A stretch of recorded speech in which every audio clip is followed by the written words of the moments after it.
સાહેબ આજથી 8-10 વર્ષ પહેલા આનું નામ લેવામાં માણસને બીક લાગતી. આ કઈ નવું નથી. આપણા ગામડામાં રહેતા હોય એને ખબર છે સાહેબ.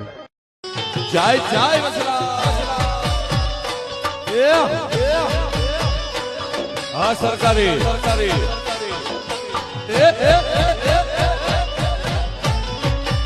કરશે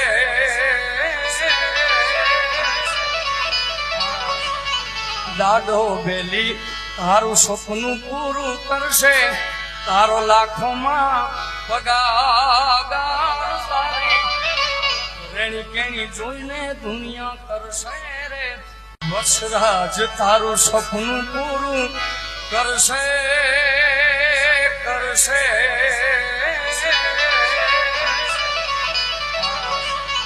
દાડો બેલી તારું સપનું પૂરું કરશે તારો લાખ